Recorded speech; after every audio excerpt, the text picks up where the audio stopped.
Just when we thought we could kind of put this whole kind of crisis to bed, you're hearing quite a strong response from Beijing. What do we hear, Maura?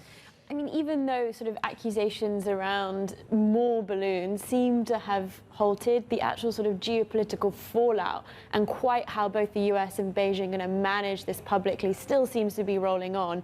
On the China side, we did have this comment that it was sort of reserved the right to potentially respond in terms of reacting to US entities. Now, that reference to US entities may have sort of sparked the ears of some investors. That's not particularly common. And we haven't seen that throughout their responses so far in regards to this. Worth remembering, China has made similar remarks in the past, in 2019 and so on, and we haven't yet seen formal sanctions kind of enforced, or at least particularly not broadly as well. So sort of remain cautious on whether we truly see something emerge there.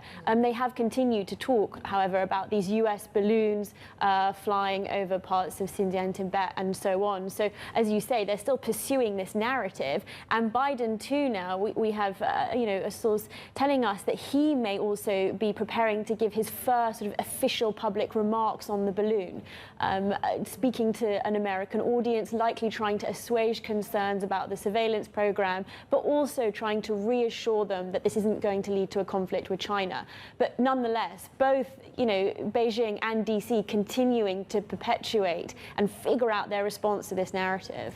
And then you have this news, our reporting of ASML and some data that was stolen. What do we know about this data and how sensitive it is? And could this kind of rile up tensions further? Absolutely. So we've learned that ASML has launched an investigation into this.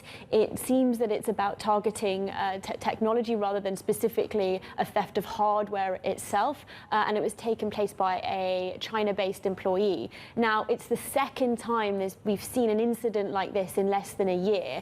And of course, I think for the bigger picture, the question is how this affects geopolitics and whether coming at this time where there's already so much focus and concern around the balloon and the US and China are still trying to formulate their longer term response, whether that throws something of a wrench in, say, for example, this potential meeting between Antony Blinken and his Chinese counterpart Wang Yi when they go to this Munich security conference later this week. We also have a key advisor on China to President Biden that's set to depart the White House. What indications, what does that tell us about kind of the U.S. relationship with China now, too? Yeah, we have this sort of long-timer Laura Rosenberger departing the National Security Council. She's a senior director there. And it actually, the way they've sort of publicly announced it, at least that this was a long-time plan and a long time coming. It is accompanied by another pretty senior departure, another senior director in the NSC who heads up Russia, who's also departing. So we are seeing a bit of movement there. It's not particularly unusual, especially leading up to potential sort of launching of a presidential campaign, say, that we see some of these sort of reshuffles.